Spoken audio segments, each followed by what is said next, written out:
Hey everybody, this is a conversation that I had with Joel from Van Tesla. He's the voice behind the song Bigfoot, which is the new show outro for the Confessionals. Him and I talk about the making of the song, and then we get into a conversation about tomorrow's member show, Discovering MK Ultra Part 2, where we talk about all the crazy and weird things that happened during that recording. If you want to hear that show and all the member shows, go to theconfessionalspodcast.com, hit the join button, and become a member. And when you become a member, you'll get an email directing you on how to get access to the membership content through the app from Castos.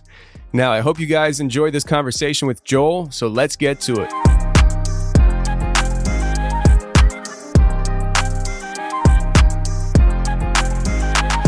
All right, we got a midweek show for you guys. I don't know how long it's going to be. It might be 5-10 minutes. It might be 15-30 minutes. I don't know, but I am doing a little bit of a conversation here with Joel from Van Tesla. Joel, how are you, man?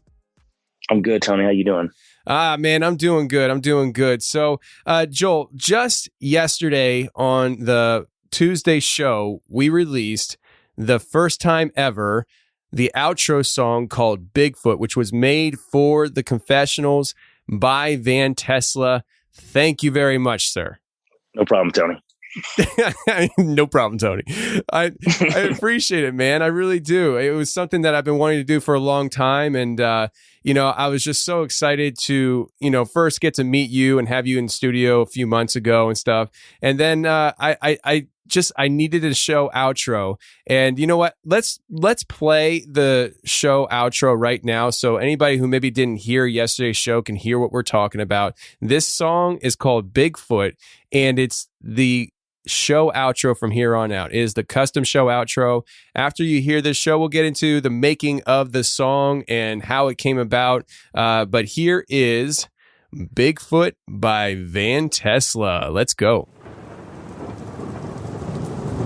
Awakened from the forest in the depths of the abyss, this creature is a paradigm of time lost and time itself.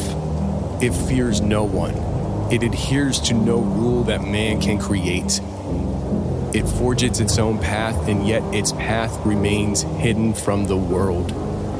The sphere of its existence is beyond most comprehension as it exudes its power quietly but transcendent. It needs no one's approval to exist, but yet its very existence is sought after by many. It watches. It learns. Adapts to the ever-changing environment around it, even as the environment is wrought with corruption. It battles the corruption only when pressed or for the protection of others like it. It is a mirage that few will ever understand. It's a cornucopia of knowledge from an era long past.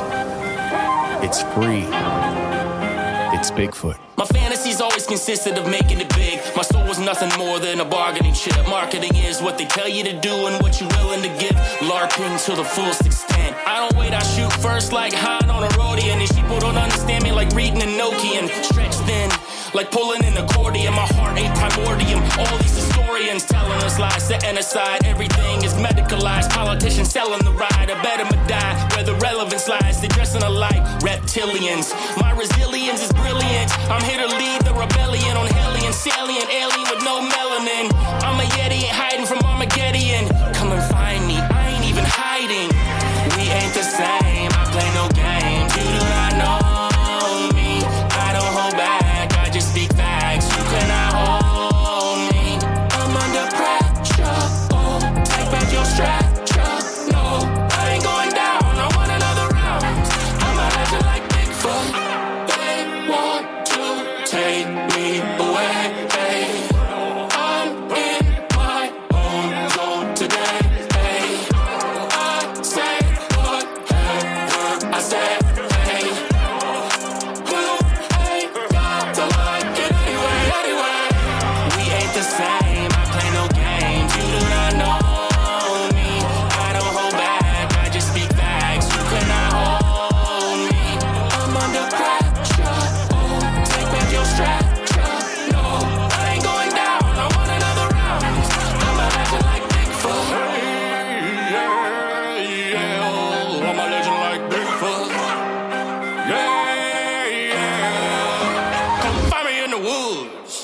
Come find me in the woods.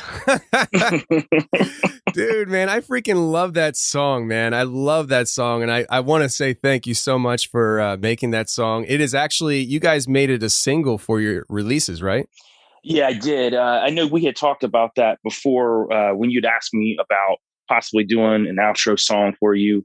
And one of the things that I wanted to do when I put it together was make it something that stood on its own as well. So I think it has more of a long lasting effect and it will be there for, a long time.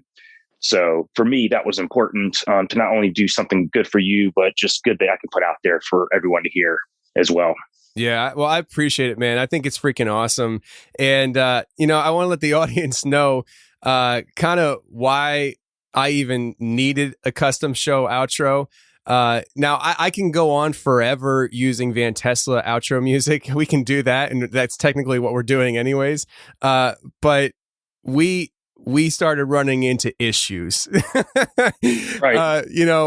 When I first started podcasting, I would grab a lot of different mixes and stuff, and I just didn't care because there was no crackdowning on that kind of stuff. And recently, I'd say in the last 6 months or so, we started having our episodes being pulled off of podcasts for copyright infringement. I was like, no, it finally caught up with me. And I think there's maybe three episodes that got pulled off, and I haven't put them back up yet. If anybody out there listening right now knows those episodes, if you come across an episode that's not in the feed, like, that's a missing number, just let me know so I can I can pull out the original production and tweak it and upgrade the outro. But yeah, that's the whole reason why I stopped playing the mashups and stuff, because it started getting flagged. And so I figured, you know what, I'm just going to play it safe and play Van Tesla music because I know them, so. Right, exactly. So Joel, man, when you made this song, did it feel a little weird at all, doing like something kind of, I don't know, if I feel like it's a little off topic from what you guys typically do. I mean, you're singing about Bigfoot. Actually, I didn't at all. It was a lot of fun for me because I did keep it within the topic realm of what we come from as far as the truther community. So you'll find a lot of lines, a lot of bars that are in there that will portray that for sure. But I did want to tie it into something that was dealing with cryptids and all of that as well. So I thought it was really fun for me and interesting to tackle that. I like challenges. So for me, it was a blast. And then when I thought of that moment, I said, you know what, I need Tony to bring it in with some narration. I thought that really just brought it all together. Yeah, man. You're always your own worst critic, right? And I'm like, man, I could have done better on that. Like, I was thinking, I was listening back to it, and I was like, man, I could have gone darker at certain points and more vibrant at other points, and and all that stuff. I recently just started venturing into narrations, like being a narrator for documentaries and things like that. And I actually had my first job, I think a month or two ago. I did, I was the narrator for a documentary on Men in Black that's going to be coming out through Darcy Weir. He's a documentary guy, and he does a lot of good stuff. And so, that experience that I had doing that whole voiceover for them, I got used to, working on my voice. Like it literally, it took me a long time to record everything because everything had to be perfect. And, and so when I was listening back to this minute stretch that I did for you guys, I was just like, freak, man, I could have done a little better, but you're like, I love it. I'm just like, okay, I guess so, I think that's kind of how people are. I mean, I'm a perfectionist in the studio too. So for me, it's, a lot of my stuff kind of comes on the fly too. So any kind of like weird stuff, like when I switched to like a really low, I call it the Johnny Idol. When I did that at the end of the song, that was really on the fly. I hadn't even planned on doing that until I got in the studio, and I was really messing with some of the different sounds, with some of the Native American sounds and all that. I actually did that myself too. So, a lot of those effects I actually do vocally in the studio. So I'm always pushing myself, and I'd probably say a good 30-40% of it I come up with on the fly when I'm in there. Freestyle, and I like it. I like it. So listen, this song's called Bigfoot, and you and I had talked about, a bunch of different stuff on the show when you were here. Now, right. when it comes to the topic of Bigfoot, where do you stand on it? I mean, are you a believer? Are you kind of a skeptic, or what? Absolutely. I grew up in the North Georgia mountains for a good portion of my life, and there was always talk of things in the mountains, in the woods. If you go close to Helen, Georgia, there's a lot of Bigfoot shops there, which is probably about 30-45 minutes away from where I lived. So you got the Great Smoky Mountains, a lot of places up there where there's been a lot of sightings. Yeah, absolutely. There's no way that we know everything that's on the planet by any stretch. And from what most accounts are of Bigfoot, it's happening in remote areas, not a lot of people around. So, easy for something like that to hide and stay away from humanity. So absolutely. Awesome, man. Yeah. I mean, I know you and we were talking on FaceTime. I think it was after you were already in Philly, and your girlfriend or fiance, I'm sorry, I can't remember. She was interested in stuff, and she stayed at that one place. What was that place called that she stayed at that had some crazy stuff happening? Punderson Manor. Yeah, because then she got on FaceTime and we're all talking and stuff. And it turns out, man, I had no idea that you guys are so into this stuff, but she was really interested in it. And we were talking about Bigfoot in the area possibly. And then you guys sent me that pamphlet on Ohio with all the different types of cryptids and stuff. Dude. Right. Awesome it's pretty stuff. Wild. It's actually all the surrounding states as well. It's pretty intense. A lot of different things from, ghosts to Bigfoot, different cryptids, Mothman, all that. Yeah, I mean, Ohio, you got Pennsylvania, which is known for tons of crap. Michigan, you got what's right below you? It's Tennessee or Kentucky. Kentucky, you got West Virginia, you got Tennessee, tons of stuff, man, tons of stuff. So, I mean, it's a good spot to be living in, that's for sure. I can't wait till I go to Kentucky in October, man. I'm probably gonna get eaten by a dog, man, but it is what it is. So. Oh, you're gonna have a blast. So, because I hear there's so much out that way, just from people that have been out there and done things. Would surprise me if you caught something, or it caught you. Yeah, well, I mean. I'm talking like I'm gonna be hanging like roadkill from trees in the middle of the woods kind of thing. Like I'm going in on it, man. I'm trying my hardest. We're also gonna stay at the Land Between the Lakes for a night or two, and I also got a top secret mission. I don't even know if it's ever gonna be anything for content, but it's something that. If it's not for me, I'll probably be passing it on to a very huge organization that I've been in touch with about this whole thing. That's about as far as I can go. I mean, I just pulled everybody through like a fog, but it is what it is. You're gonna have everybody wondering for months. They're like top secret mission, but never going to be content. But he's going to pass it off to a huge organization. Like, what is he talking about? Like, I'm talking about something. Let's just put it that way. So, listen, man, while you're here with me, typically if I got a trailer outro, it's not every week, but when I do have a trailer outro, I put it out on a Wednesday, a Thursday, or a Friday. And this is a Wednesday. And I figured, hey, while I got you here, let's do the trailer for the week as well for the members episode. You good with that? Oh, yeah, I'm good with that. Let's do it. All right, man. Now, listen, this is going to be a part 2 interview that I did with a lady named Kat. Now, we did an interview with her a while ago, and it was a member show. It's called Discovering MK Ultra, and Kat came on the show, and she started sharing like these paranormal experiences, and she wasn't sure if there was any kind of satanic connections, and she really kind of contacted me to try to understand what she's been going through, because she just couldn't make sense of a lot of stuff in her life. And as she started talking in more and more detail, my gears started turning, and I started thinking, this sounds a lot like MK Ultra. And when I broke that to her and I told her, I said, and I think you can hear it on the interview, I was just like, I was stuttering. I wasn't sure what to say. I was, am I really about to say this to this lady?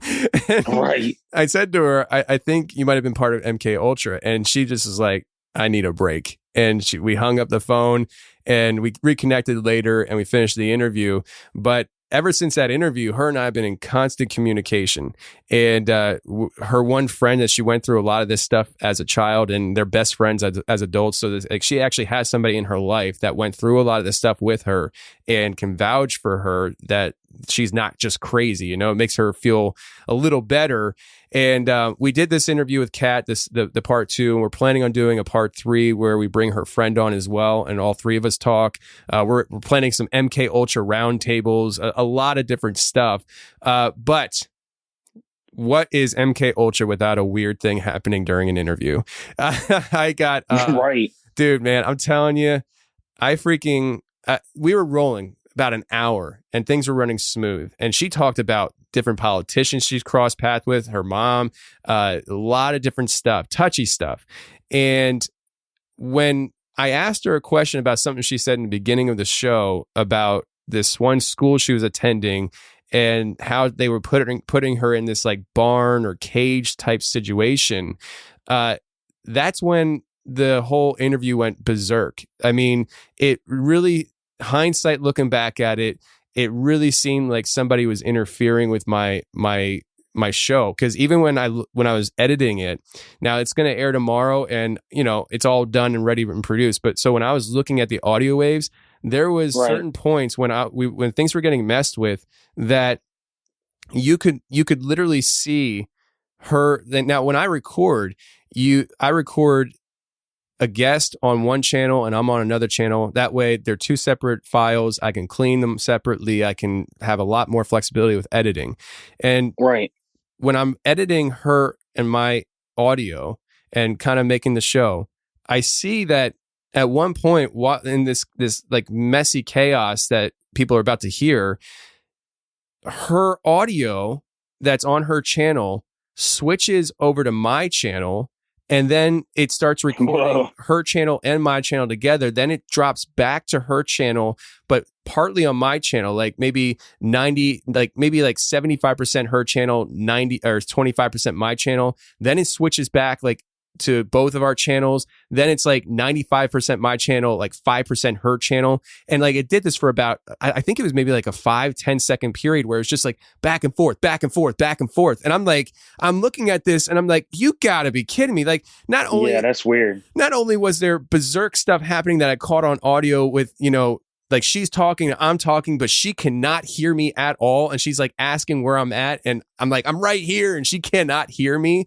Like, then I see it afterwards that the audio waves were messed with. And I have a mixer board in front of me where I split the channel. So I pan left for my channel. I pan right for the other person's channel. It's literally a physical thing I do in my studio. And something happened where it was bouncing back and forth between channels. I didn't do that. Like I would never do that. Like that's like, you know, cringeworthy to me to make such a crappy error with my audio. So it was a trippy situation, man. I'm going to play this trailer for you and let me know, you know, what you think. First of all, I got into listening to your program, doing research on demons. And the reason was because I was under spiritual attack. And I also had a Bigfoot encounter. And I was always wondering, you know, was this a demon or is this a real creature? What exactly happened to me? So our conversation went on. And then I told you about this Montessori school that I went to. And some strange things happened at that school. Okay, so I was tested by strange people, but not only that, I was taught chemistry, biology. They were really big into that. And by the time I was 7 years old, I was probably college level in chemistry. You know, that's how important it was for them. And I never told you this, Tony, but they had like a barn a little barn and a cage outside that I was meant to work in. Many, many days. I spent hours and hours and hours in there. So when you brought up the possibility of MK Ultra, I went back and listened to some other testimonies. Holly, I believe her name is, and she mentioned stuff that I remember. One of the things she said, she mentioned white coats, and I remember being strapped to a metal table and just being terrified and surrounded by white coats. And that's all I remember, but it seemed very real to me. So let me rewind. I had a best friend that we grew up together since we were like 4 or 5. And she went through a lot of what I went through. And it was, I guess you call it satanic ritual abuse. So one of my memories, right before I came on the program with you, I had called her and I said, Alex, I really need to talk to you. I'm going to have an interview and I want to talk to you about a memory or the memory of a dream that keeps bothering me. And so the memory is my mother and father in the bed, and they were surrounded by hooded individuals with candles, and they were chanting. I couldn't understand what they were saying. And I ran in there, and they were laying on the bed, and I jumped on the bed, and I was trying to shake them to wake up. Please wake up. And it was almost like they were ignoring me. I knew they were awake, but they ignored me. I was terrified when I look back at that. I can't imagine a parent knowing their child's terrified and ignoring them. It's wild. So I told her about that, and she got real quiet. And then she said, listen, that wasn't a dream. That really happened. I was there. Of course, that was new to me, and I freaked out. And so when I look back on this white coat memory, I wonder, even though I don't have that memory shared with anyone, I wonder, is that real? And now I think my mind's opened up to the possibility that maybe it is. Let's talk about something that you said, 2 things that I'm thinking of right now that we talked about in the beginning, or you talked about in the beginning. One, let's go to the cage / barn that you worked in. Is that right? And that was that in what country was it that you mentioned you went to? That was here in the French Quarter. Okay. Le Monde des Enfants. It was a school. So this was at the school? Mm-hmm. So the school had a barn or a cage? Yeah, it had a huge cage. We lost her. Are you still, Kat? If you can hear me, I can't hear you. Mother. There you are. Are you there? I think you keep on hitting I see that you're muted on Zoom. There it is. Now it's unmuted. Can I hear you? It's huge. Hey, Kat, well, can you hear me? Let's say Kat. 15 by 15. I mean, that's pretty big, right? And then she had a small barn in there. Hey, Kat, can you hear me? A pond and ducks, but it was like locked. Kat. So I was responsible for the animal. Kat, now she's muted again. What the heck? Hey, Kat, can you hear me? Kat, can you hear me? Now you're unmuted. Can you hear me? Also remembers me spending a lot of time in there. Kat, can you hear me? Kat. I wasn't allowed to leave unless my work was done. Kat, can you please? And I remember sleeping with the animals. Kat, can you hear me for a second? Can you hear me? Kat, can you hear me? You're unmuted. You just stopped talking. Can you hear me? You with me? I can hear you. Can you hear me? Kat, can you hear me? Hello? Tony? I can hear you. Can you hear me? Kat? Hello? Kat, can you hear me? This is unbelievable. And that is where I leave people off. I'll tell you, man, that happened again. So, I mean, yo, we we wound up disconnecting, and I sent her a brand new Zoom link, And almost immediately it started happening again. And it wound up it goes on and on and on at that point. I mean, the episode at that point was probably, I'd say, an hour and 20 minutes in, and I think it's over a 2-hour episode. It got real trippy, and with the things that we were talking about and it happening again, dude, I'm telling you, man, like, weird things happen when I talk to her. Like, they really do. Like something or someone was not wanting that to get out properly. You could tell. I don't know if you remember this, Tony. I don't think anybody of the viewers or listeners remember because they wouldn't have known. But do you remember when we were talking about all the Freemason stuff and we had that weird clicking that kept going on the whole time I was in the studio with you? Yes. Like, isn't it always weird? Like, people are trying to get truth out and something weird starts happening. Yeah, that was for the overtime episode when we were talking about the Mason stuff. Right. And like, whenever I go down this road, sometimes things get a little weird, and I try to be very, focused in. It's like, listen, nobody cares about me, Tony Merkel. Like, it doesn't matter. Like, I'm just one little dork in the woods, like there's nothing about me that's special, like, but I can't escape the fact that there are times that I talk about this kind of stuff, whether it's for the show or in private, and just weird things start happening, man. It just gets a little weird. And so, I mean, I'm really excited for people to hear this show because it's going to be good. I want people's opinion on it. Like, the members will hear me talk about it I think it's the outro, about how I want them to comment on the website and let me know what they think, because I really want people's opinion as to what they think.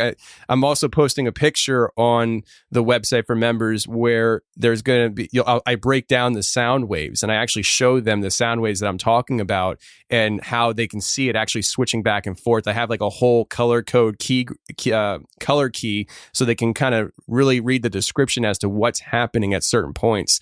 But it just, I don't know, man. It's crazy. And when we did your show with you on the overtime talking about Mason stuff, people freaking loved that, man. They freaking loved it. Some people were like, "Did he tell you about the checkered floors?" And to be honest with you, dude, like, you told me, I'll tell you basically off air, and then we never talked about it. So, do you want to talk about it now?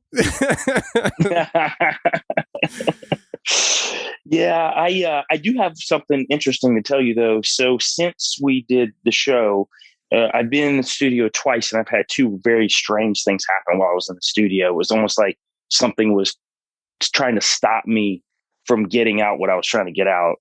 The first time I was in the studio, I got to a point where I was recording, and I was talking about God being real. And I could not get the words out for like 20 minutes. I've never had that issue. And it was like something was oppressing me, like inside of that studio room. And I had to get out of there, collect my thoughts. I prayed, got back in there, and I was fine. The second time I went to the studio, I send zip files to my engineer. And when I sent the zip files to him, he'll just, unzip them. It took us an hour to unzip the files. We've never had that happen before. He had to go through 5 different programs to try to get it out. And I felt like something was there. I prayed, and immediately the program that he uploaded, everything went fine for the rest of the session. Pretty crazy. But for sure, I feel like there are definitely forces and things that come along to stop us, whether it's the government or things outside of our realm of consciousness too. Yeah, dude, weird things happen when you start going down certain paths, man. Absolutely. What did your engineer think of the whole situation, especially the first one when you really couldn't say certain things? I mean, was he like, dude, Joel's freaking? He was breathing hard. He was kind of baffled, because I'm very methodical when I get in the studio. It doesn't take me long because I'm pretty well prepared when I go in. It's probably, I'd say 30 minutes to 45 minutes. I can lay everything down, and then we start mixing and mastering and going through that process for the next few hours. But I just told him, I was like, man, I don't know what's going on. And he said, yeah, we'll just try to get through it. And it just kind of clicked with me in my head. Like, I kind of figured out what I thought it was. And lo and behold, it worked itself out. Now, the other part where he couldn't unzip the file, I mean, he was apologizing profusely. He thought it was the equipment. In my head, in my psychotic conspiracy mind head. I'm like, this ain't his equipment. This is something else. So. Yeah, you're probably like, yeah, bro, it's not you. Trust me. We'll just keep working at it. We'll get it done. That's exactly what it was. Yeah, man. Yeah, I'll tell you, man. I enjoy going down these roads and talking to people that have these bizarre experiences. And you know, with what happened on this coming Thursday's member show, it had me a little rattled. Right. And it's just for me, what really kind of tipped me off that something bizarre was going on outside of the audio that people are going to hear is when I was going back and I was editing the audio and I saw the sound waves and I was like, holy crap. Because I've been doing this for a long time. I know my equipment. I know exactly how I use things. I really know what I'm doing when it comes to recording my show. And when I saw those sound waves, I was like, that can only be possible if I'm panning the knob on my mixer board back and forth. That should not be possible. And yet I'm looking at something that I know I did not do. And that's when I was just like, something I think happened here. And I'm going to keep going, though. I mean, I'm going to keep talking to Kat. I'll tell you one thing that was interesting was she talked about certain politicians. She talked about certain huge companies in this country that she was tied to in certain ways. And none of it got the hiccups. It wasn't until I asked her a specific question about the school she went to and something that was on that property that she had been involved in. When I got down to that part, that's when things went berserk. And it just made me feel like, okay, maybe we are touching a nerve on this one. Maybe we are. I don't know. But I'm going to talk to Kat again. We're hoping for the part 3. We're hoping that we're going to bring on her friend and all 3 of us talk. And then we're going to do the round table. And Kat's probably going to be somebody that we have on many times because I've talked to a lot of people that have, MK Ultra pass. Mm-hmm. And Kat is a little different in the sense that she has a lot more of a detailed memory than I have experience with. A lot of times the memories are fragmented and it's almost hard to make sense of. It's hard for them to make sense of, let alone somebody listening to. But Kat seems to remember a lot more than I'm used to hearing. And I wonder if that's something that has to do with why that happened. I wonder too because you're talking about MK Ultra, people that have gone through it. What I've noticed too, a lot of times with any interviews I've listened to over the years, a lot of times they don't really want to remember that stuff. She kind of seems like she's trying to figure it out and piece it together. And maybe like her brain is piecing it together in a way that she's able to remember it and keep piecing on and adding on more. Because, MK Ultra victims, I mean, there are layers upon layers upon layers. And she may never ever get to the point where she remembers it all, but at least she's actively seeking and putting it together in a way that comes across a little clearer than some MK Ultra victims. Yeah, no, I agree. She referenced in the trailer there about Holly, and Holly was another person I did a show with. Again, that's a member show. And we were talking and we had a great conversation. And after that show aired, I was emailed by a member basically chastising me, telling me that she's lying, and you're just a fool, and just like saying things that I'm just like I'm used to getting hammered at times about certain things or whatever. Right. But it just seemed like it was coming out of left field. Like it just didn't seem like it made sense to me. I was like, what are you so upset about? Like I'm not right. Really What's following. The agenda? Yeah, exactly. And I there may not have been an agenda. Maybe he was truly a member that was a fan of the show, and he wasn't anybody that was just paying me $7 to hear the episode, and he's actually working for some kind of shadow company, But right. it was a little odd, and I say he, I can't remember if it was a he or a she, but anyways, like literally, I want to say a month or so after that experience, I got an email from somebody who is involved in, she was part of MK Ultra, and she was I think she still is involved in, I honestly don't know how to describe it other than it's some kind of like organized underground effort to combat MK Ultra abuses.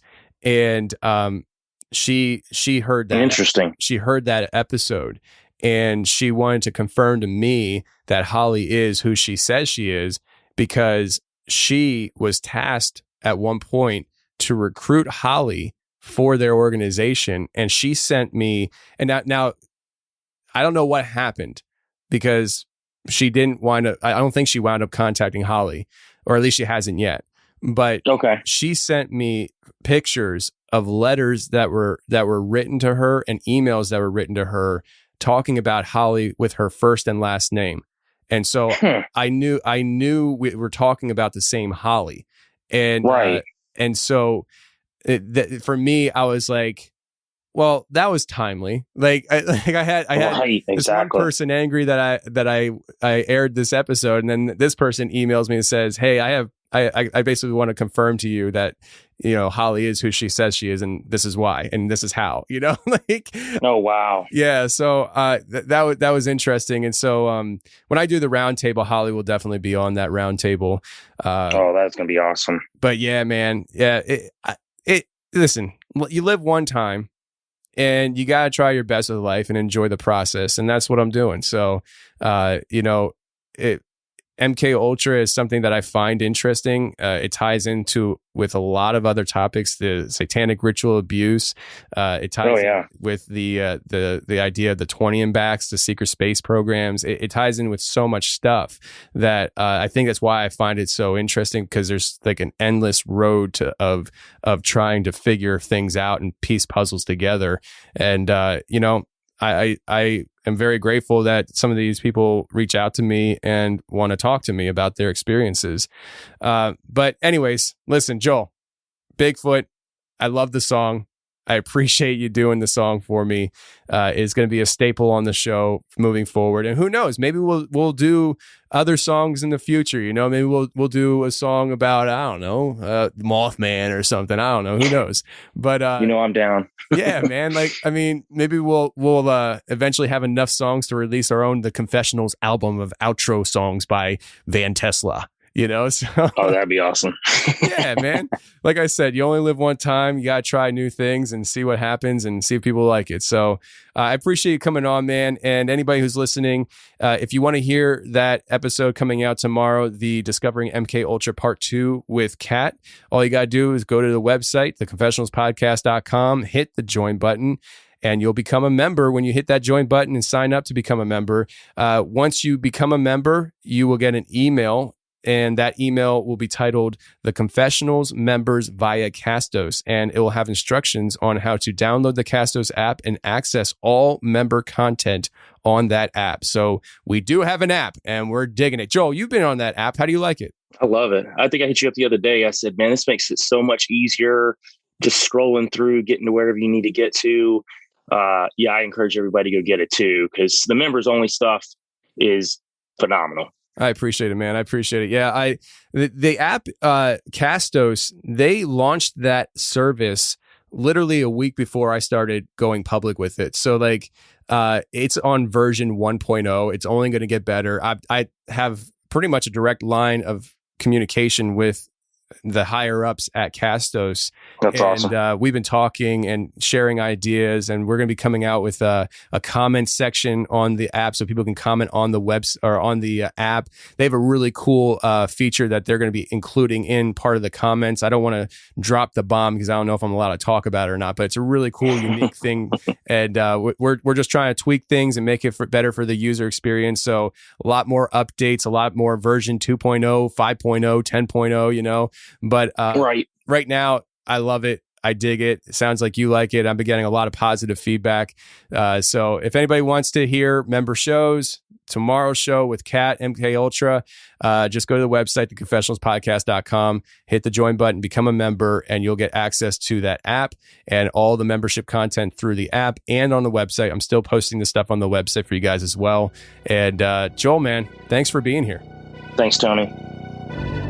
I told you about this Montessori school that I went to, and some strange things happened at that school. Okay, so I was tested by strange people, but not only that, I was taught chemistry, biology. They were really big into that, and by the time I was 7 years old, I was probably college level in chemistry. You know, that's how important it was for them. They had like a barn, a little barn and a cage outside that I was meant to work in. Many days. I spent hours and hours and hours in there. So when you brought up the possibility of MK Ultra, I remember being strapped to a metal table and just being terrified and surrounded by white coats. And that's all I remember, but it seems very real to me. I wonder, even though I don't have that memory shared with anyone, I wonder, is that real? And now I think my mind's opened up to the possibility that maybe it is. Let's go to the cage/barn that you worked in. Is that right? And that was that in what country was it that you mentioned you went to? That was here in the French Quarter. Okay. Le Monde des Enfants. It was a school. So this was at the school? Mm-hmm. So the school had a barn or a cage? Yeah, had a huge cage. We lost her. Are you still, Kat? If you can hear me, I can't hear you. Mother. There you are. Are you there? I think you keep on hitting I see that you're muted on Zoom. There it is. Now it's unmuted. Hey, Kat, well, can you hear me? Let's say Kat. 15 by 15. I mean, that's pretty big, right? And then she had a small barn in there. Hey, Kat, can you hear me? A pond and ducks, but it was like locked. Kat. So I was responsible for the animal. Kat, now she's muted again. What the heck? Hey, Kat, can you hear me? Kat, can you hear me? Now you're unmuted. Can you hear me? Also remembers me spending a lot of time in there. Kat, can you hear me? Kat. I wasn't allowed to leave unless my work was done. Kat, can you please? And I remember sleeping with the animals. Kat, can you hear me for a second? Can you hear me? Kat, can you hear me? You're unmuted. You just stopped talking. Can you hear me? You with me? I can hear you. Can you hear me? Tony? I can hear you. Can you hear me? Kat. Hello? Kat, can you hear me? This is unbelievable.